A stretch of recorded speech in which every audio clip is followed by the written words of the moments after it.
welcome. My name's Emily Anderson. I am with FranNet along with my colleagues Blair Nickel and Charlie McGee. Good afternoon, everybody. So thanks for joining us, and thank you to our panelists. Whether this is your first time participating or attending one of these discussions, or you've been here before, just a little bit what you can expect is we like to really lift the veil and provide really just candid, authentic conversations and information for anyone who is thinking about jumping into business or franchise ownership. And today we're trying something new, in which case the franchise brands that are here today being represented are all part of a larger parent company called Neighborly. And so what I'm going to ask you gentlemen to do, and I think maybe Aaron and Dan, I'll start with you. If you could just briefly introduce yourself and your role within the organization. And if you could just take a minute or two to provide high level of the specific brand you're talking about and anything that you would like to say about Neighborly as a whole, that would be great. Absolutely. Well, thank you, Emily and Blair and Charlie, for allowing us to participate today, and welcome to our panelists as well. Dan Glazier here, based in Waco, Texas. I'm the Vice President of Franchise Development. Been with Neighborly Brands for almost 14 years, and Neighborly has grown. We are the largest group of home service franchise brands in the entire country. We have, as of last count, I believe 16 domestic brands, 23 if you include all of our international companies. Got a little over 4,000 franchise owners out there across all 16 domestic brands, about a $2.5 billion a year franchise system. So when I came here 14 years ago, I think we had 6 or 7 brands under our umbrella back then, 16 today, so very different organization than when I came here originally. But we've really stayed true to our mission, which is home services, really focusing on the service space. We don't own any food franchises. We don't own any, exercise franchises. All of our brands are really focused on the service space. And so you've got two of our top brands here today. Real Property Management is the team that I lead currently, which is a full service property management franchise, really helping property owners and investors manage their property. So this is a great business for anyone who is interested in real estate, getting into real estate, has been curious about real estate, maybe does some of that now. And we can talk specifics about the brand in just a minute, but I'll turn it over to my esteemed colleague, Mr. Aaron Thompson, who Aaron and I have been working together for a long time here, and he's going to share with you a little bit about Mr. Handyman. Well, thank you, Dan. And as Dan just mentioned, my name is Aaron Thompson, and I'm a franchise developer for Mr. Handyman here at Neighborly. I started working with Dan in 2012. I believe we were at that time working on Rainbow International, which is one of the other Neighborly brands focused on the restoration industry. And spent some time with that brand and then left and stayed within the franchising industry, but worked for some independent organizations and helped to develop those brands. And from the outside looking in, I was watching what was going on within Neighborly, and it was just something very interesting to me, and I had to get back in. So I had the opportunity to rejoin the organization coming up on 2 years ago, and represented the outdoor brands for Neighborly last year with Grounds Guys, and did a little work with Mosquito Joe. And then I had the opportunity to join Mr. Handyman this year in January, and I had my eye on this brand. It's one of the healthier brands in the Neighborly system, and so we've had a wonderful year, and I'm happy to be here to share my experience and answer questions about it. I want to say thank you to everyone for hosting this, and also to Larry and Eric for joining us today. Thanks, Aaron and Dan. So we've got the parent company of Neighborly. We've got Real Property Management and Mr. Handyman. Those are 2 of 16 brands under Neighborly. And Dan and Aaron, you help rep those brands, and you educate people that might be interested in becoming a franchise owner in that brand. And then what I would love to do is to hear from Eric and Larry, who are in fact franchise owners in those brands. Eric, would you introduce yourself and tell us a little bit about you? Yeah, sure, Emily. My name's Eric Peoples. I own a couple of offices here in the Seattle area and one up in Bellingham, Washington. I've been involved, or I've been an owner, I guess I should say, since January of 2015. Prior to that, I was a corporate guy, went to college, got an engineering degree. Later, my MBA, I worked for some big companies like 3M, Anheuser-Busch, and Amazon most recently. And then decided, to strike out on my own, I guess. So like I said, yeah, I've been here. I started off with one office in Bothell. I picked up a second office in Bellevue when one of our other franchise owners decided that she wanted out. And then just recently over the summer, we kind of moved up to Bellingham to kind of start an office up there. But kind of a brief background on myself.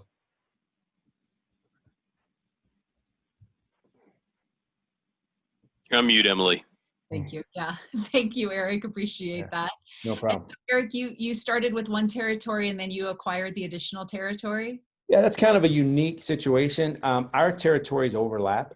So the second office I bought was only like 12 miles from my original office, but it was Bellevue, and Bellevue is probably the best territory, in my opinion, in the area. So I had to venture on and get it. And it turned out, it turned out really well for us. I had a lot of unintended benefits that I'm very happy to say. So I would have done, I'd do it again in a heartbeat. So yeah, I have those two offices. They're only like 12 miles apart.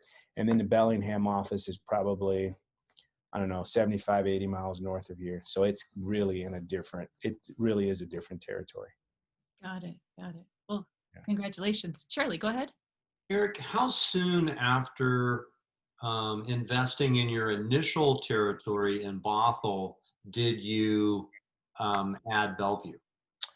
So, you do your pre-work and everything, but I showed up for, new owner training in January 2015. So I officially opened in January 2015. And then I completed the acquisition in Bellevue in May of 2017. So a couple years. Okay. Yeah. Thank you. And Larry, tell us a little bit about you. My name is Larry Trevarthen. My wife Carol and I own the two franchises actually in Southwest Washington. One is Vancouver and the other is in Camas, Washington. But if you're familiar with this area north of Portland, they're basically one big city. And so we intentionally brought these two because there really isn't a line in between them. So we started with two Mr. Handyman franchises. We opened in September of last year. So we've only been open about 16 months at this point. And things are going, we just continue to grow even through COVID, et cetera. And I can talk about that later. Like Eric, I'm a corporate refugee. I was 30 years of, product marketing for HP, Epson, and Kodak. And my wife had spent a lot of years doing executive travel management for a lot of large companies. And so we both want to do something on our own. And right now, we were co-owners, and she manages a lot of the customer engagement. And so it's been a nice partnership, not only for us, but also to kind of get into business. And like Eric, I'd do it again in a heartbeat. So we only work in Southwest Washington. We're just north of Portland. And so we kind of have the area where things are growing north of Portland. Excellent. Congratulations to both Thank of you. And I also thank you. I'm already seeing some questions being typed in the chat box for anyone that is attending. If you have any questions that you would like to ask the panelists, again, please continue to go ahead and type those in.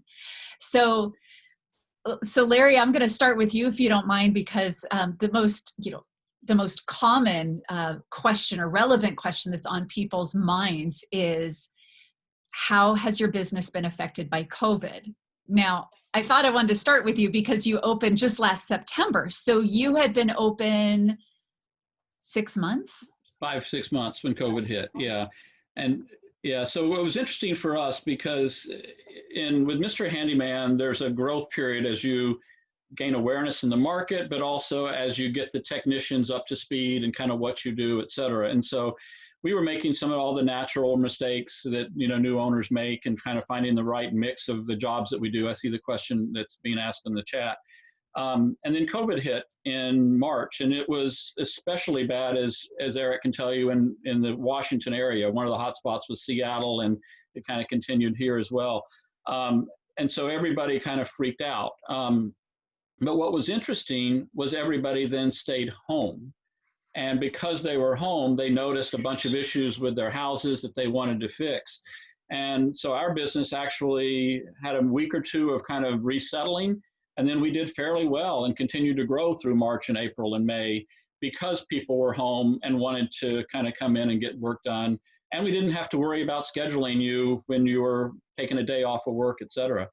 So we had a bunch of adjustments to make, such as, being COVID compliant, having letters that said we were essential workers, had to apply for those types of things. But Carol and I often commented through that whole period that we were really thankful that we ended up with Mr. Handyman, because it was a resilient franchise. We looked at a few other things through COVID.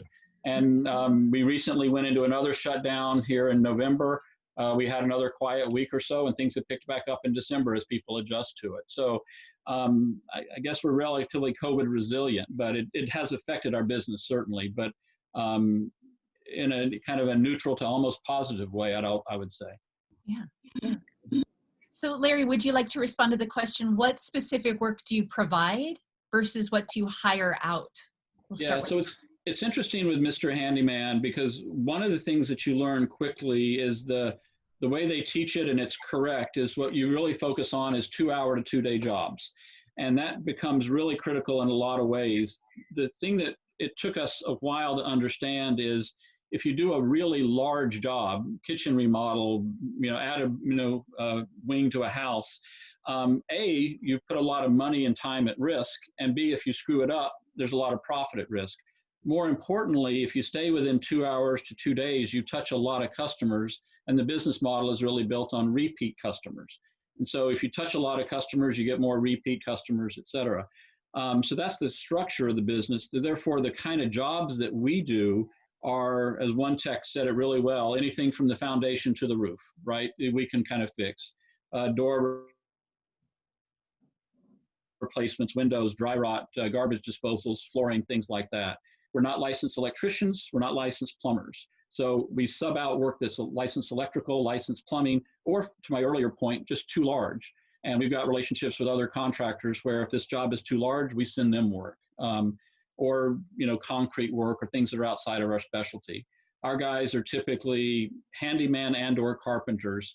And they're not necessarily great project managers either. And so if you give them a 5-day or 6 or 2-week project, that's not their specialty. Their specialty is going into Mrs. Jones' house, fixing the door, and getting out. So I hope that helps. Yeah, thank you. And Eric, can you speak to how COVID has affected your business? Well, I opened up that Bellingham office in June. So, we were anticipating things going well. Well, I get new owners, like clients that approach me and they ask that question, is this a good time? Even though we have COVID, people still got to live somewhere, right? So the number of houses hasn't decreased just due to COVID. So I would say with COVID, it might have pushed some owners into getting property management because either they were scared to go out, or they were, trying to navigate this whole eviction moratorium, that type of stuff. So property management got a little bit more technical, and some people just didn't want to deal with it, so I would say that it has, it's done well for our business. I mean, this is our best year ever. I mean, bottom line. And I mean, it's not our best year ever by a little bit.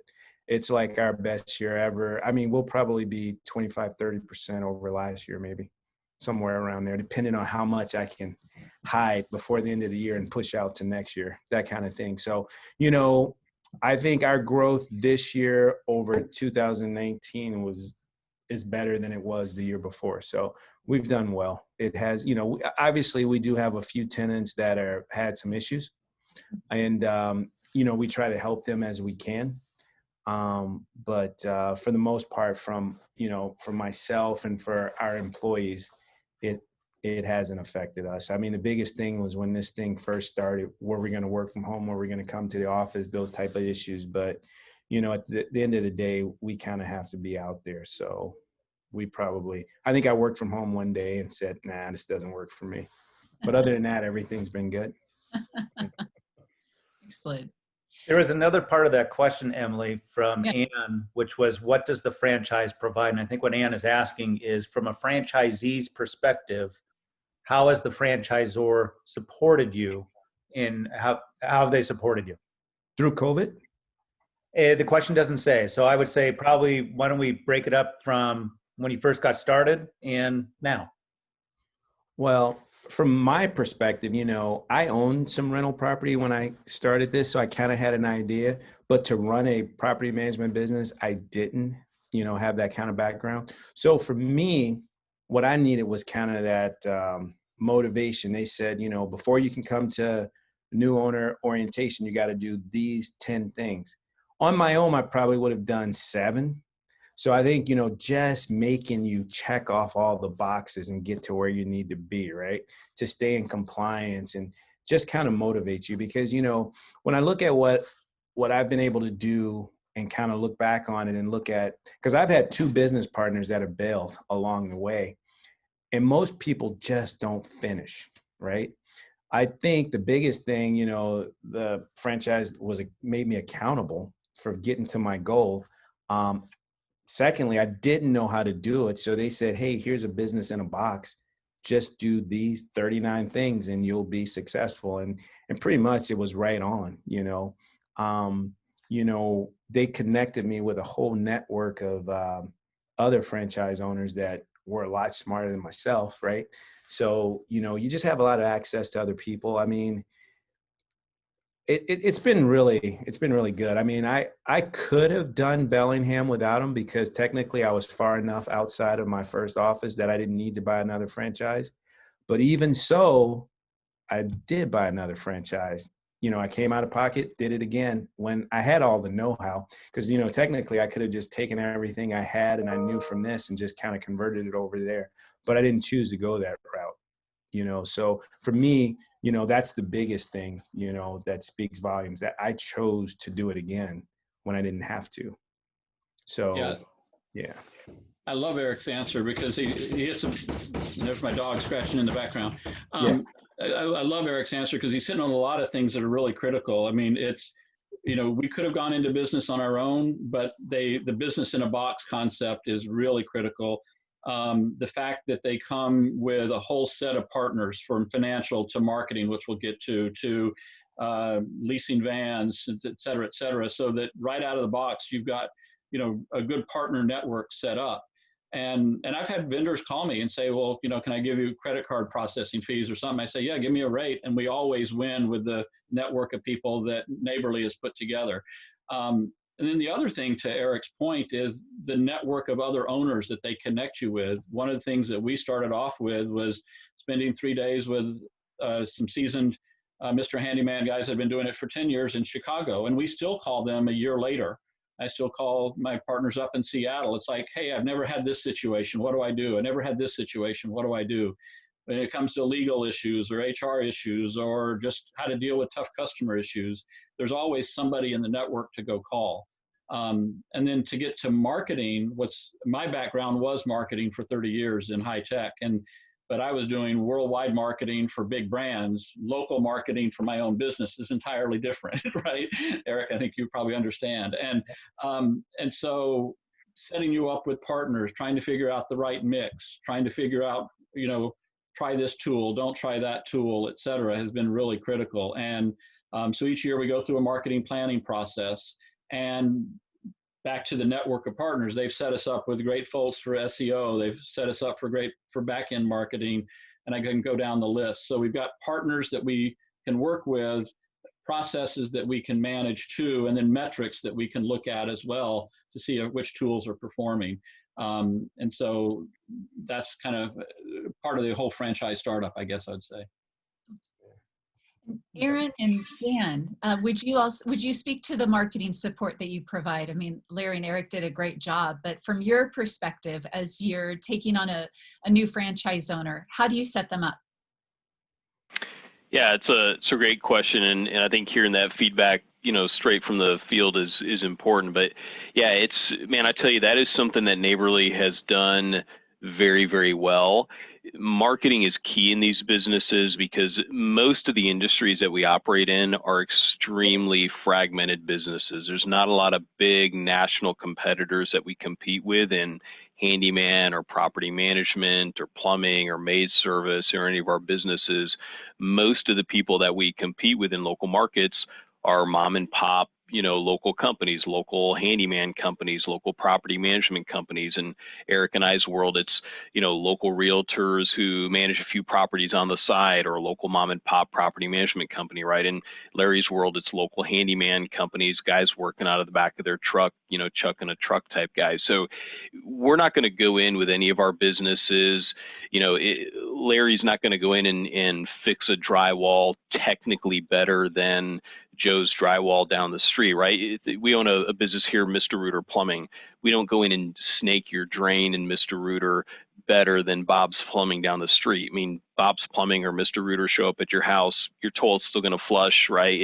It's going to work the same regardless. But what the difference is you go to mrrooter.com, in huge letters at the top of the website, it says there's a reason they call us Mr., right? Because we're not your typical butt crack plumber showing up in a beat up rusty old van tracking mud into your house, right? We're the guys that show up in a clean vehicle wrapped truck with a technician in a uniform, and we lay down a mat and we put on our plastic boot coverings, and they have a photo ID badge signifying they've had a background check done. It's with all of our brands, we have branded these businesses to where we target middle to upper middle income consumers that are willing to pay a little bit premium price if and only if they're getting premium service in return. And it's the same thing in property management. We offer a lot more than your typical mom and pop property management company, and we teach our franchise owners, Eric can attest to this, how to monetize that, right? I mean, we teach our owners how to go in, offer a premium level of service, monetize every part of this process, and be that premium service provider in the marketplace. And that's frankly something that Neighborly has done very well. And I think Mr. Handyman and RPM are two great examples of that. Yeah, in just 2 seconds, I mean, I'll add to that comment. It's been real interesting in the market is the subtle aspects of marketing that we didn't talk about, providing us with a website, with a Facebook page, but the vans and the wrapping of the vans has been one of the key marketing. Just as we drive the vans around, to your point, we look professional, right? It looks unique. It looks different than chucking a truck. And we get quite a bit of calls on that. So that's all part of that network of people that they set up with. I'm going to go to some of the questions here. Eric and Larry, how did you finance your franchise startup? Well, I had been working for 20 plus years. So let me think, what did I do originally? Oh, there were two things. Number one, just so happens that one of the companies I had worked for prior to Amazon was trying to get me off their pension plan, so to speak. So they said, hey, you can take this money, $100,000 now, or whatever between 65 and 70. And originally I was trying to buy a house when I ended up stumbling upon the franchise opportunity. So that presented some money. The other thing I did was I took out a line of credit on my house. And so I had and then I had savings, of course. And so I kind of just said, hey, I'm going to take this amount of money for this amount of time and try to make a go of this. So that's how I did it. Got it. Thank you. Yeah, and the way we did, so we had some money personally from, the corporate world and 401ks, et cetera, but I didn't want to touch it. And so we basically financed ours with an SBA loan, and which was about $150,000, give or take. And that was the startup. And, we've put money in, taken money out since then, but to be able to try to set up the business with that loan, knowing that we could tap into our own funds if we had to, but we used the SBA process, which was very smooth. And again, also something that Mr. Handyman helped out with. So that was the way we did it. And Larry, someone asked, are the people that work for you, are they employees or contractors, independent contractors? very importantly, they're employees. And so they're all W-2 employees. And that's actually one of our differentiations, because there's a variety of handyman services, web-based services, et cetera, people that can come in and assemble. And what they do is they will go out and they'll job it out. So they'll send it out to, it's almost like an Uber Lyft kind of model where they'll send it out. And what happens, we've heard a lot of these customers will call us. They say, this guy came, he didn't really know what he was doing. We didn't like the work, but we don't know who to call. We don't know where to go. And so all of our technicians are W-2 employees. And that's one of the things that we sell is these are our employees. If you love their work, give us a great review. If you don't, call us and we will make it better.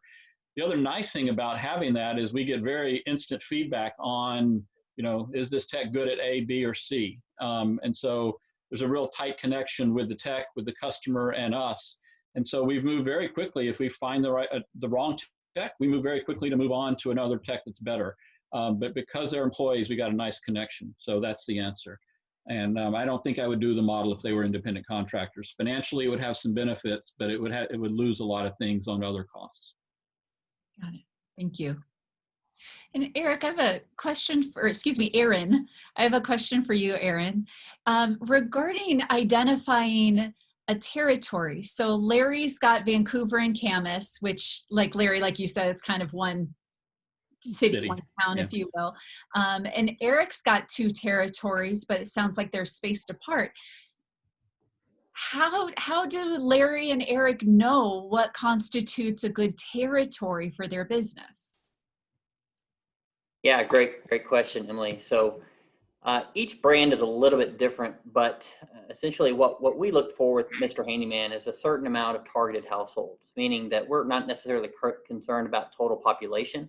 We just want to know, are there enough of the typical consumers that we're seeking in this marketplace? And if we can meet that threshold, we know the model will work. But if we can't, then we won't enter that market. And so in some markets, such as Larry's, it's technically large enough for two territories. But however, we would prefer to have one owner to just run the whole thing. And so in certain markets, it makes sense to look at a 2-territory structure. But if anybody has a question about territory viability or anything like that, they can reach out to us and we can do a territory check for them. Yeah. So it's not necessarily pin the tail on the donkey. There. Yeah, no, not at all. It's a very targeted approach, and it all really kind of boils back to marketing. We help develop the marketing plans for our owners, and we don't want to just do this shotgun approach to all 500,000 people in a territory. We want to narrow in within each zip code, and we're going to know where those ideal customers are. What about them? What's their age? What do they like to do? What's the size of their family? And we'll know how to market to them accordingly. So it all really kind of connects. It's one full circle and part of the value of the franchise system. Yeah. Larry and Eric, can you guys speak to, I guess I'll call it the leap of faith at the very end, just before you sign on? So, the attendees here, they're in very similar situations that you guys were in, a handful of years ago or even last year for Larry. And they're going, my God, am I really going to do this, or should I do this? And then all right, here I go. Yeah. Can you describe that? Yeah, I'll go first. I was kind of fortunate. Number one, I had owned real estate before. So to me, that residual income you get from owning one rental property reminded me so much of this business model, minus you didn't have to own the property. The other thing is I had looked at a lot of different business models, like dry cleaners, laundromats, just all this other stuff, right? Restaurants and everything like that. But the thing that I like about real estate is that residual income. We get a property and we're going to get paid, 8-9% month after month for however long you own that property, right? So that really appealed to me. Now, so when this opportunity came up, like I said, I was trying to buy a fourplex that failed. And I was complaining about the property managers to somebody that said, hey, my uncle and cousin own a property management franchise. So I think I was in the right place at the right time in my life to hear it, because I went home that night took a look at what he had, these property management franchises and everything, the business model, came back the next day and said, I'm doing it. I do a lot of validation calls for people who are looking to get more information on it, I guess. But I think part of it is, you understanding yourself and knowing that it's a great opportunity. Because I had one validation call that I made, right? And the guys weren't even in the office. I talked to the secretary. So when I called, I was looking there was a dad and son that owned it. And I called and I said, hey, let me speak to the dad. And she's like, oh, hon, he never comes in. I'm like, okay, well, let me speak to his son. She go, oh, he lives in Arizona. I'm like, Arizona? She's like, yeah, he comes up 3 times a month. He comes up 3 days a month. And I was like, all right, done. I like this business model, right? So for me, it was over. That was it. She was the only person to this day that I ever talked about other than franchise support. So for me, it was a leap of faith. But part of it was I was to the point in my corporate life that I was looking for a change. So, if work had been super, super great, I get all the time off I wanted, then maybe I wouldn't have been in the right frame of mind. But I worked for Amazon, man, round the clock, it seemed like. So I was like, man, this doesn't work. So for me, it was the right place at the right time, and just being able to recognize the opportunity because, even to this day, I've talked to other people who've been really, really close. Like I've had 2 business partners that just couldn't get to the finish line. And you talk to them, and I don't think that they always recognize the opportunity. You got to give up something today. Like I worked for Amazon, one of the most profitable, a really good profitable company, but you're going to give that up to go work for yourself. What do you get in return? And I think most people look at what they're going to lose as opposed to what they're going to gain. And if you can look out 5-10 years down the line, then it makes a huge difference than looking at yesterday or today, right? So I think that's the thing that prevents people from making that change. It's like just the fear of, hey, in order to make maybe 3-4 times what I make today, but I got to give up my, my vacation, my 401k, my steady, paycheck kind of thing to try this other thing. So I think it does come down to a leap of faith because you will not get every single answer you want. You will not, because I've had a guy that said, hey, I want to do this, but I want to keep my job until I replace my income. How much you make? I make $120,000. I was like, it's not going to happen. I was like, it's just flat not going to happen. I was like, go do something else. And I'm very honest with him. But if you're willing to put your 120 at risk to make 480, this is the way you do it. And that's just the bottom line. It's, it just comes down to you taking that leap. Now do your research, right? Granted, I told my buddy on like August, I kid you not, on August 4th that I was going to do it. But I researched every company that did property management franchises hard all the way up until I came to Discovery Day in October. And I had narrowed it down to the top 2. And so I did all my due diligence. I wanted to know about the company. I didn't particularly worry about how each individual franchise did because people are different. You put 2 people you give them the same opportunity, they're not going to necessarily come out with the same results. So I believed in myself, number one. I just wanted to know if the model worked, because if the model worked, then I knew I could do it, right? And that was the other thing. I wanted to know what skill set you needed to be able to do it, right? Like, if it's all marketing and more real estate type, maybe that's not me. But if it's more analytical and just a process that you go through, then maybe that's me. So I think it's knowing the opportunity, knowing yourself, and then saying, hey man, what's the worst case scenario? And I marked out the worst case scenario. I told my wife, I said, hey, between the money we got and this, that, and the other, I was like, we can give it 2 years. If it doesn't work, I mean, I'm still employable. I'll go back and do what I was doing before.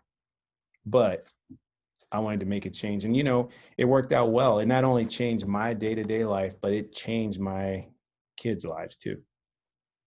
So. How did it change your kids' lives? Well, put it to you this way. When I quit working for Amazon, who said, hey, you got to show up at this time and you got to be here till this time. my daughter was in, gosh, I want to say like 4th grade, 5th grade. So I took my daughter to school every day at 8 o'clock, and I picked her up every day at 3:15. And when people call to say, hey, can I meet you at 3:15? Let me check my calendar. I got another appointment. I can meet you at 4, I can meet you at 2, but at 3:15, I got something really important I got to do. So I went from missing certain things to scheduling out whatever I wanted to do. Now, granted, I work 7 days a week, probably 16 hours a day, but it's a huge difference. Let me pick the 16 hours I want to work, right? As opposed to saying, hey, I need you here from 8 to 6 every single day. Well, I can't take my daughter to school. I can't win on anything. But if I can pick and choose and kind of break it up, if I want to go in and work from 11 to 3 in the morning, that's my choice, right? But then I can, do those other things in life that I want to do. So it changed their life in that way, and that I was more strategic about the time I could spend with them. And then let's just flat out be honest. They're a lot richer than they were 5 years ago. So yeah, they, I got, and I'll share this with you. All my kids are super smart, right? My oldest daughter went to Stanford, and now she's in med school in Iowa. My son's at UW. He's a Air Force ROTC guy. He wants to fly, and he'll probably get it. My youngest daughter is 16. She's a junior, and she just committed to play softball for Yale. But I'm going to have to foot that bill, and now I can. 5 years ago, I couldn't. So that's why I say, it changed their lives. So yeah, they get to do a lot of things that maybe they wouldn't have got to do before. And, and then not only that, but just going forward, my grandkids, everything else, there's no way my kids are going to ever want to work in this business because it's hard, right? And they're young and they're idealistic, but, it's what I always tell them. I was like, even my daughter that's going to be a doctor, I was like, you're going to work for somebody on their schedule, their time, and you're going to work really, really hard. No different if you were a leasing manager working for me. It's the same thing. Somebody else controls your time. Somebody else controls your pay, all those things, right? I said, and the thing about owning your own business is you can kind of dictate those, and Larry can attest, if he wants to grow bigger, he can grow bigger. Because I know guys in this franchise model that manage 1,500 doors, and I know guys that manage 80 doors, and they're both happy doing what they want to do. The guy at 80 is like, man, if I had 100, I'd shoot myself. The guy with 1,500, he's like, man, if you're going to do it, you got to go big. So you get to decide what makes you happy, right? And then when you own a company, there's so many aspects of it that you get to pick and choose where you focus, right? Like if you like marketing, you focus on marketing. If you like operations, you focus on operations, and you hire out the rest, right? To kind of complete your team. So I think for me, it makes it, the work is more fulfilling because you're doing what you want to do. The compensation is definitely more fulfilling.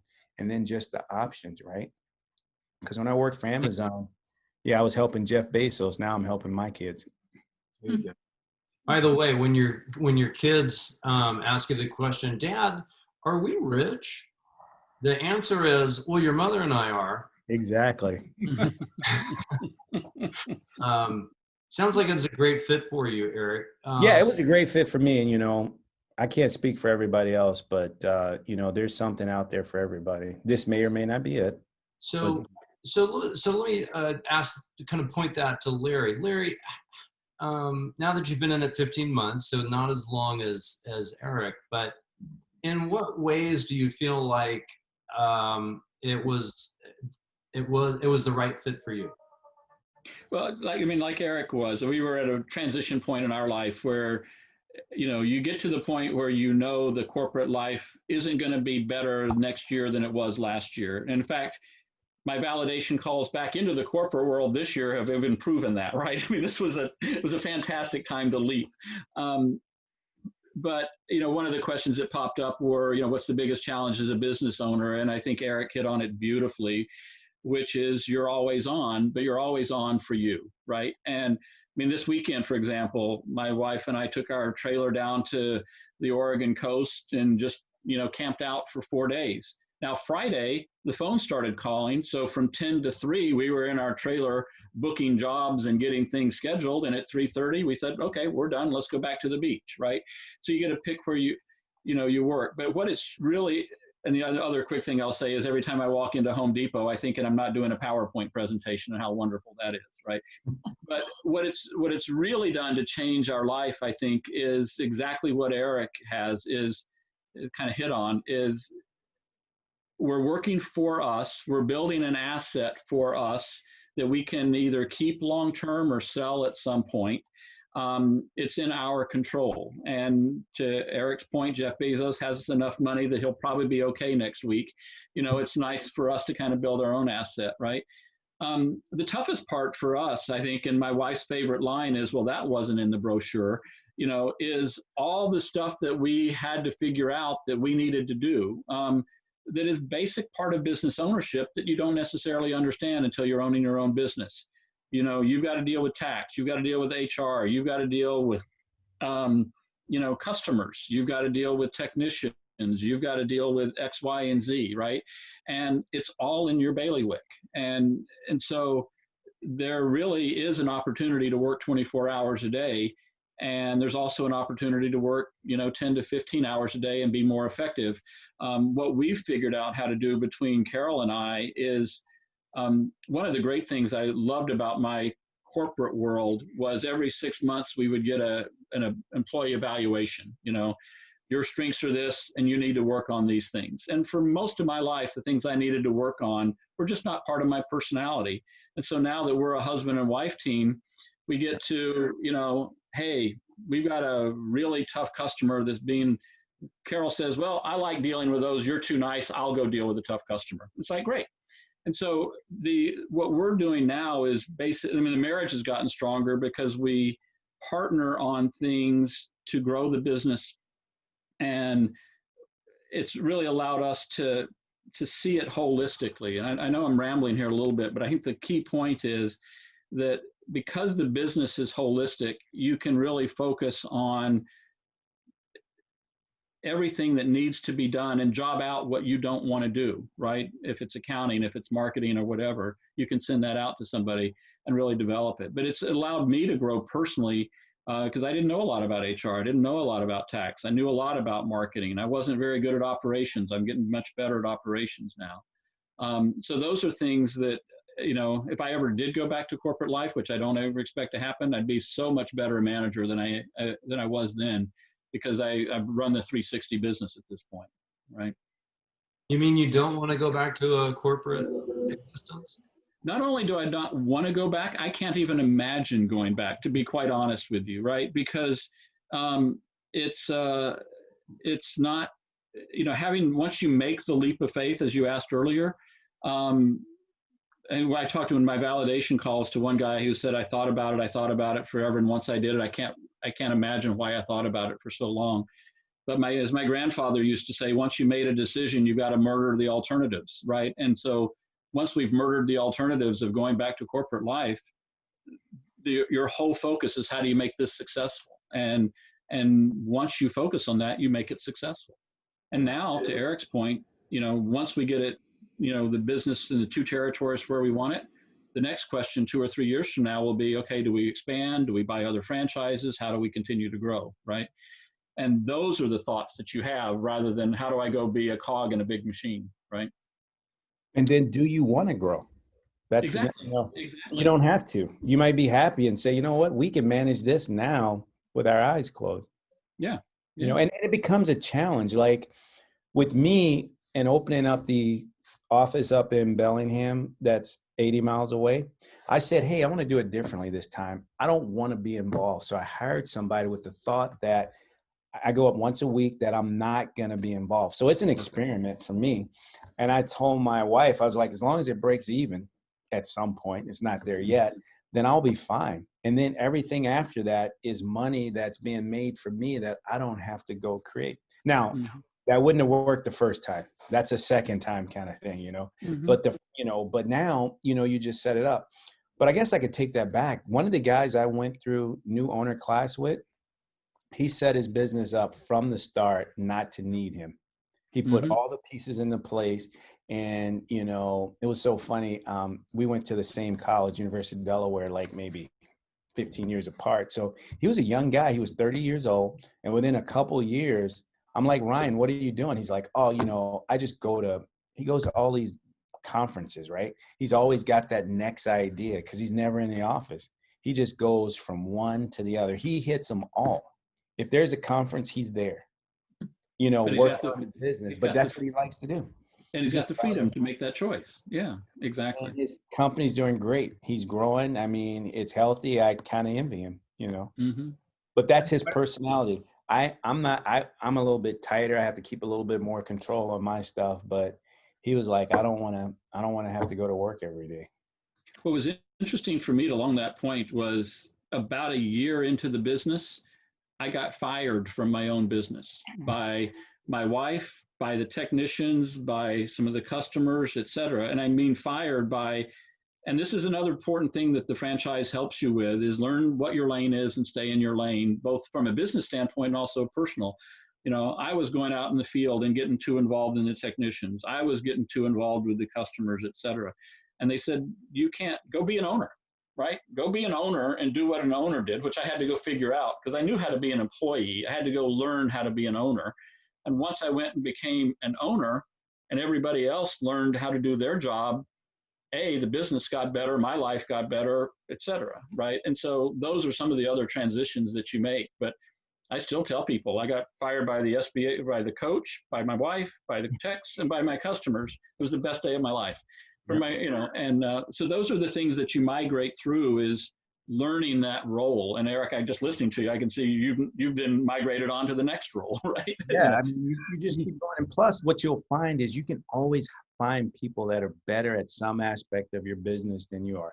Okay, so you say, overall, I'm really good. But if you really look, you can find a better marketing, a better operations, a better leasing, a better whatever than you. And if you can get big enough to hire all those guys, then like you said, you can become obsolete and just let them know where to deposit your check. Gentlemen, I'd love to answer some of the questions that Sure. the attendees are asking. I think, but one thing that I think can provide some clarification to address these questions. So Larry and Eric, I've heard both of you use the word validation, and I know what you're talking about, but for people that are listening in and are not familiar with what validation is, could one of you briefly answer that? Yeah, so as you're looking at buying any franchise, you go through a validation process, and a lot of it is with the franchise itself. But the real important process to go through, and somebody asked this question a little bit earlier, is what does the SBA or what does the franchise tell you, et cetera. The thing to understand is that the franchise, and Aaron and others, you can probably answer this better than I can, but the franchise is only able to answer certain questions for you, right? Because of federal guidelines, et cetera. And so you actually have to go ask other franchisees about certain things. And so when you talk to another franchisee about, how did they start their business? How do they fund it? What are the metrics, et cetera, they can answer more openly than a franchisor can because of restrictions, et cetera. So I went through, we were looking at 5 different franchises when we started. And I did validation calls with 3 or 4 owners in each of those 5 different franchises. And it taught me several things. It taught me, what's that business really like? It also told me what the culture of that company was really like. And then ultimately I had to figure out, did I really want to live in that world, right? And then you get to, because those are going to be my peer groups and people I'm going to work and live with. So that's what the whole process of validation for. It tells you, from other owners that are been through what you're going through, what's the process, what are the metrics, what's your life going to be like, and then they become your long-term partners after you go through the process. And Eric, you've kind of done it from the other end quite a bit too. Yeah, I've done it from both. People call me all the time, and I'm pretty honest with them. I mean, it just depends. A lot of times it's got a lot to do with the individual, and do you really want it? Mm-hmm. Thank you. Larry, you kind of answered one of the questions. another question is, do you think you could have been as successful at opening an independent business of the same type from the ground up without the support of a franchise? Nope. No. Yeah, for me, like I told you, I opened my first business January 2015. I really know how to do this now. But in June, this past June 2020, I bought another franchise so I could get this support. And part of it was, let's just be honest, I don't have time to do everything. So corporate will help me cut down on the time. And it's like I tell everybody that asks me that in a validation call, the big thing that corporate's going to do, most new businesses fail. Go look up, do a Google search, look up new businesses, they fail. Look up franchise businesses, they succeed. Why? Because somebody's telling you, hey, here's the roadmap. Here's how you do it, right? Larry's a smart guy. I'm a smart guy. Yes, we could do these businesses, but we're going to make mistakes along the way.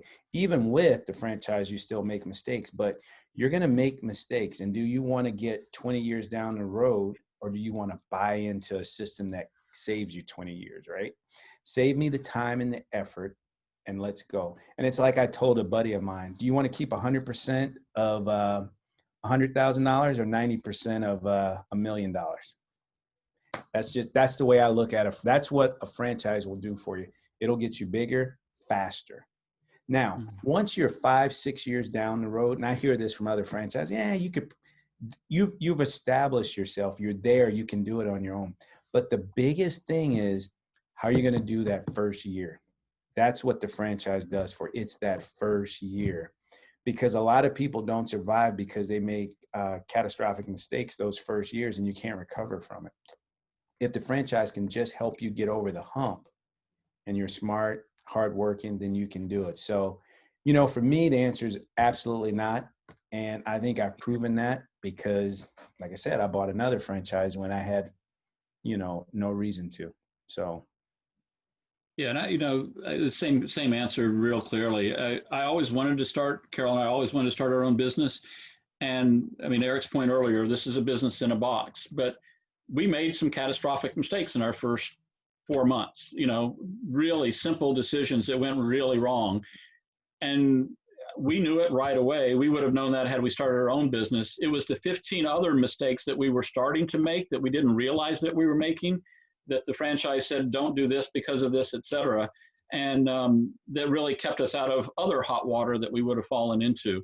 But so that's the guardrails that they provide. But the other part of it, because we know almost every contractor in town now, and they all say, well, some like the franchise model. Some say, well, you could make more, to your point, if you didn't have to pay the franchise fees, et cetera. But it's like, but look at the costs that I'm saving on vans and on all the services because of the Neighborly Fran Connect. Look at all the marketing tools that are right available to us on day one, et cetera, that I would have had to go invent and make up, et cetera. And they've time tested them, they've tested them across the nation, et cetera. So from marketing to operations to coaching to, it goes on, immensely helpful to have the franchise, system. And then lastly, I'll say, I ended up with a specific tax issue in the Washington state that I called a franchise owner up in Seattle about and said, you've been in business 5 years. How do you deal with this, right? If I was chucking a truck, I wouldn't have anybody to call, right? Right. Yeah. Well, Dan and Aaron, thank you for joining us today. Really, thank you for bringing Eric and Larry. So Dan, a question for you. I can't imagine what it's like sitting in your shoes, just knowing that Neighborly and Mr. Handyman and Real Property Management have provided gentlemen like this with access to so much fulfillment. So congratulations, Eric and Larry, on that. But Dan, for someone that is listening in today and is thinking, I don't know if this makes sense for me. I don't know if it's a Neighborly brand. Like, what would you invite them to do? Or how do you go about identifying the right candidates? Yeah, absolutely. And just to kind of wrap up here, first of all, Larry, thank you so much for joining us. Eric, thank you so much for joining us. Like, honestly, taking time out of your day to share your experience and your story with us and the candidates that are on here means the world. And I'll tell you, I mean, we just topped 1,000 corporate employees this year here at Neighborly that support 4,000 franchise owners out there. We only have a job to do every single day because of guys like Eric and Larry out there that own these businesses. And it's every single person here in our team gets up every day with one mission, and that's supporting our franchise owners that are out there building their businesses every single day. So frankly, that's what we're looking for on the recruiting side. Aaron and I, business ownership is hard work, just like you heard, right? If it were easy, everybody would do it. If it were free, everybody would do it. It's not easy. It's not free. It's a lot of hard work and time and effort and energy. But it is the most fun thing that you'll ever do, building your own business. It is the most rewarding thing that you'll ever do. It's one of the hardest things you work at in your life. But I think both Eric and Larry hit the nail on the head. Within Neighborly, we've been doing this 40 plus years, 4,000 owners. I mean, there's a system in place for every single piece of this business. We're looking for someone who wants to come in, take a system that we've developed, work hard on implementing that system in their local marketplace versus starting from scratch and trying to figure that out. So the one piece that we can't bring to the table is, are you someone who can lead a team? Can you create a great culture within your organization? So to answer your question, Emily, that's what I'm looking for. Like, I don't need somebody to come in that has this all figured out, who knows how to do this already. We've got systems in place for every single piece of this business. I'm looking for somebody who's doing this for the right reasons. They know why they're starting a business for themselves, and there's somebody who can rally a team, build a culture. Our most successful owners in any of our brands are cultural champions. They've built a great organization. They have a team of people that have bought into the vision that they're trying to build within their local business. And that's the one piece I'm looking for when I'm interviewing a candidate. So I would encourage anybody who's thinking about business ownership, considering business ownership, and our friends here at FranNet are amazing partners. And I know you guys have an assessment that you do. I don't recall the exact name, but they can really help you go through and assess your strengths, your weaknesses, your personality, what type of business model might fit for you. And FranNet is a phenomenal partner for us here at Neighborly, finding good candidates that do fit our organization. And if you're not a good fit for a Neighborly brand, there's a lot of other options out there. I know FranNet can point you in the right direction. So again, that's just want to thank Larry and Eric especially for taking time today. Thank you, gentlemen, so much. And Dan, thank you for your kind words. I was so excited to hear from you. I kind of skipped over the FranNet introduction, but for anybody that is attending, if you are thinking about getting into business or franchise ownership, whether that's with like a Neighborly brand or you're curious about other options, Blair, Charlie, and I are here to help you navigate the waters. Dan mentioned we do have access to an assessment that we will gladly provide, share with you, which will help us talk to you about business ownership, where might be the best fit for you, et cetera. So I'll be sure to email that out to everybody who's attended today. Gentlemen, thank you so much. Larry and Eric, thank you for so generously providing your time and your insights. Aaron and Dan, thank you for the amazing work that you do at Neighborly and bringing great franchise owners like this. Thank you, Emily. All right, Thank you. everybody. Stay safe and well. Thank you so much. We'll see you next time. Bye-bye. Bye.